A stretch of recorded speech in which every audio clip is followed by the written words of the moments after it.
And now it's time for the Eliminator RC Tip of the Week.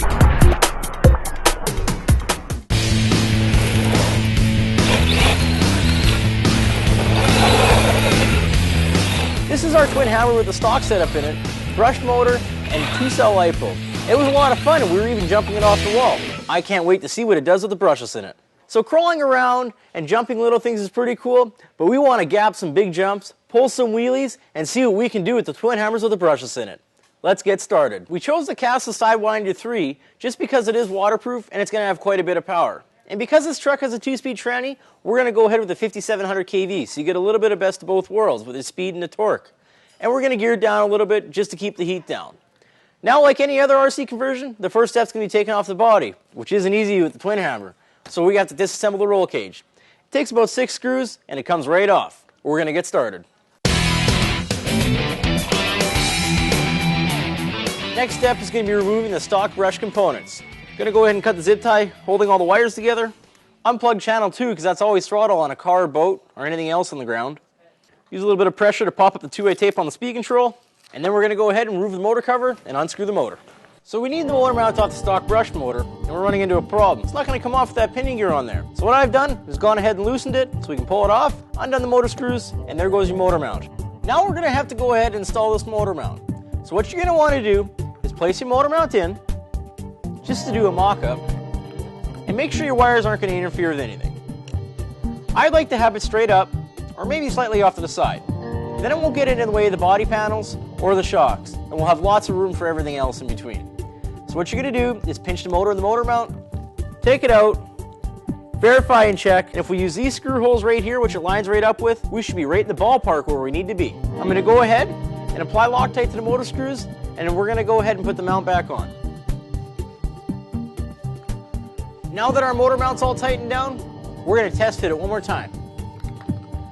And it's perfect. The wires are going to stand straight up, right where I wanted them. Now, as you can see, the shaft sticks out a little bit, and we got to put our pinion gear on.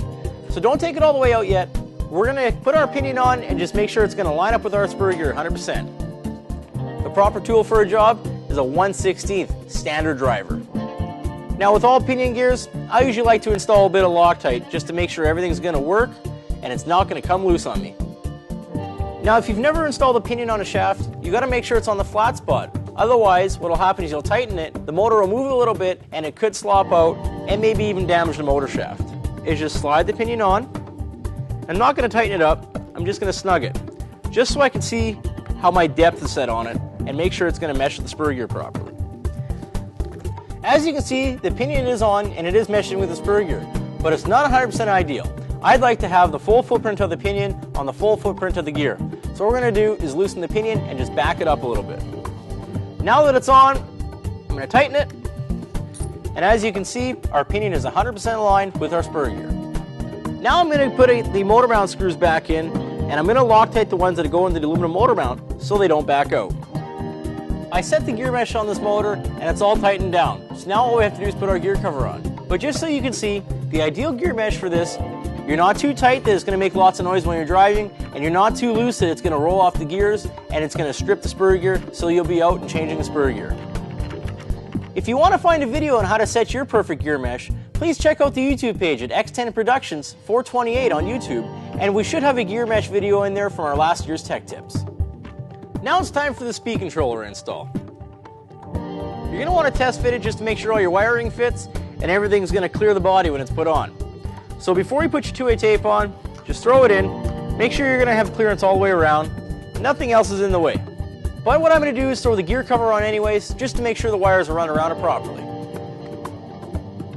Now this is where I want my speed control. I'm going to go ahead and 2-way tape it the way I need it to be put in.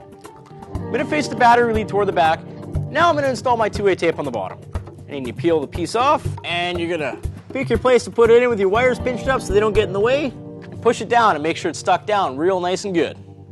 I'm going to fire it up and just make sure that the motor's spinning in the right direction. Because this is a sensorless system, if you reverse any of the 3 wires, it could cause the motor to spin backwards, and sometimes you need to just have them running in reverse because of the direction the motor is in the car. So we're going to do the basic programming, the calibrating to the remote, and check that while we have the roll cage off. I have my radio turned on, my battery plugged in, and the speed control switch turned off right now. For castle programming, you have to hold full throttle while turning it on so it sees the program mode entering. It's blinking a green light, so the reversing on the setting of the radio throttle position is correct. Now I have a red light for brake, that's proper, orange light, you let it go.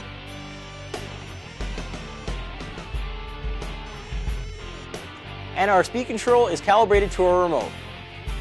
As you can see, the motor is plugged in properly and our wheels are turning in the right direction. Now we're going to unplug the battery and assemble the roll cage. Now let's see what this twin hammer can do with brushless power in it. Everybody wants to drag your back bumper on the ground doing a wheelie.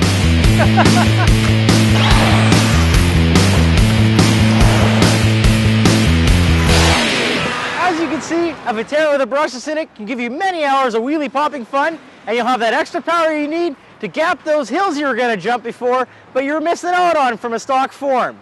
I'm Ryan from Eliminator RC. It's time for you to get a brushless Vaterra in your hands.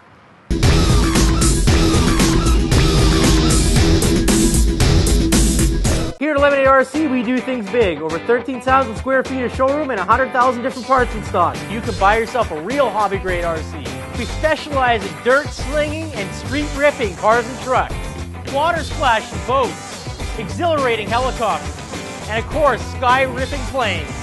We're also known for having a pretty cool hobby shop. Eliminator RC, 120 Higgins Avenue in Winnipeg. Check this out, e-rc.ca.